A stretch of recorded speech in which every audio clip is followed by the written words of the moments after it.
ती बनी गौरी सत्यार्थ नायक की किताब महागाथा का 43 चैप्टर है। जब प्रेम तपस्या बन जाए और समर्पण पहचान, तब पार्वती गौरी बनती है। यह कथा सिर्फ रूप परिवर्तन की नहीं, बल्कि आत्म परिष्कार, धैर्य और उद्देश्य के लिए स्वयं को ढालने की कहानी है। महादेव को पाने के लिए पार्वती बाहरी सौंदर्य नहीं, बल्कि अंतर मन की पवित्रता को साधती है। इस कहानी की समरी कुछ इस तरह से है। पार्वती जानती थी कि शिव को पाने का मार्ग आसान नहीं है। उन्होंने राजसी सुख, आभूषण, भोजन और आराम सब त्याग दिया। घोर तपस्या के दौरान उनका शरीर श्वेत, तेजस्वी और निर्मल हो गया और तभी वे कहलाई गौरी, पवित्रता और तप का प्रतीक। उनकी तपस्या किसी स्वार्थ के लिए नहीं थी, बल्कि एक ऐसे प्रेम के लिए थी जो स्वतंत्र है, शुद्ध है और अहंकार से मुक्त है। तो आइए कहानी शुरू करते हैं। पार्वती बनी गौरी। पार्वती हिमालय की संतान थी, पर्वतराज हिमवंत की पुत्री, जिनकी त्वचा बर्फ की तरह सफेद थी। किंतु पार्वती का रंग हिम की तरह नहीं था, जिसने हिमालय के शिखरों को ताज पहनाया था। पार्वती का वर्ण मिट्टी के समान था, जिसने उन पर्वतों को संभाल रखा था।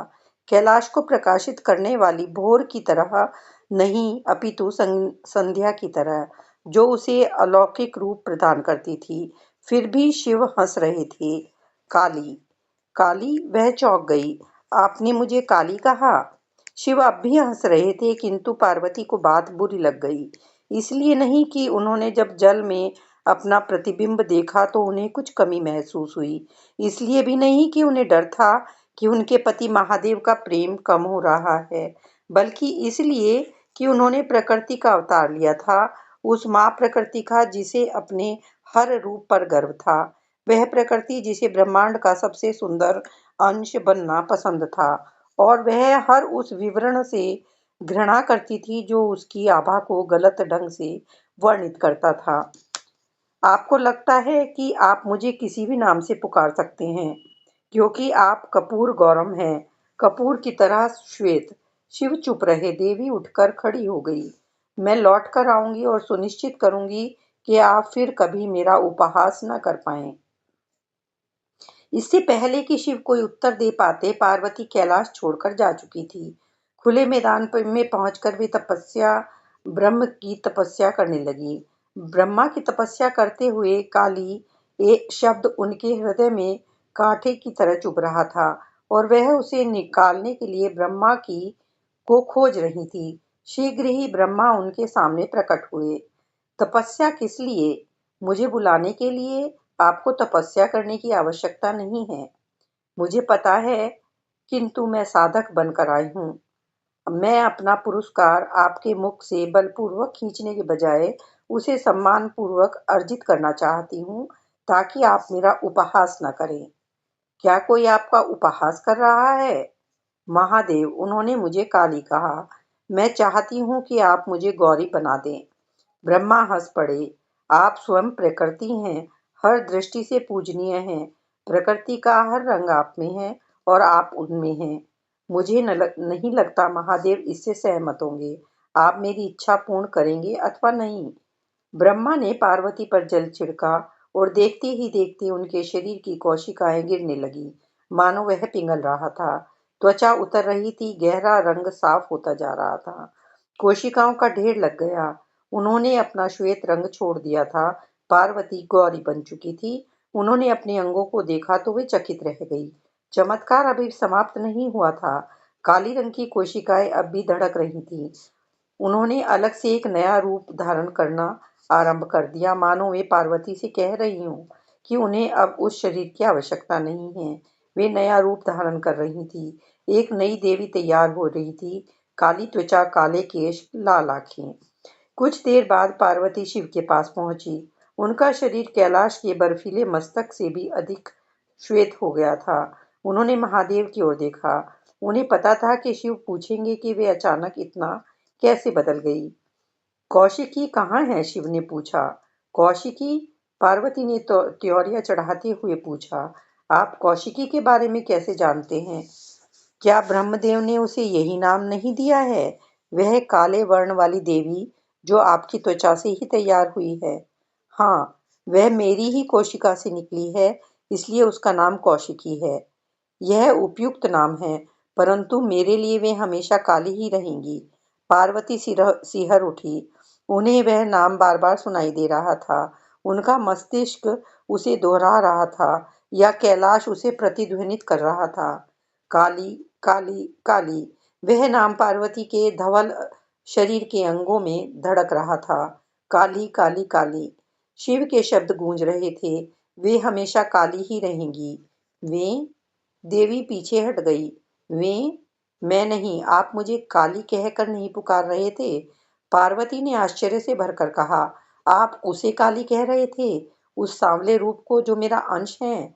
आप चाहते थे कि वह मेरे भीतर से प्रकट हो? हाँ, आपका दूसरा पक्ष, आपका उग्र पक्ष। मैं अपने शरीर पर जो दूसर जम भस्म लगाता हूँ, वह रंग गौरी और काली के रंग से मिलकर बना है। काली के प्रकट होने का समय आ गया है। उन्हें एक कार्य करना है। कार्य? कुछ राक्षस हैं जिन्हें केवल काली मार सकती हैं। वे क्रूर हैं। शिव ने पार्वती को गले लगा लिया। काली सर्वोच्च शक्ति के अव्यक्त स्वरूप को दर्शाती है। गर्भ के उस अंधेरे गह्वर को जिससे जीवन का प्रकाश प्रकट होता है। उस कालिमा को जिसमें ब्रह्मांड के सब रंग विलीन हो जाते हैं। काली का रूप भारहीनता को दर्शाता है। अचेतन, स्वच्छंद। वह कुंडलनी जो हम सबके भीतर कुंडली मारकर बैठी है, वह महाकाली है। महाकाल यानी काल की पारलौकिकता का स्त्रीण रूप। जिस तरह आप अनुकूल बनाती हैं, काली समाप्त करती है। वे अव्यवस्था को नष्ट करती हैं।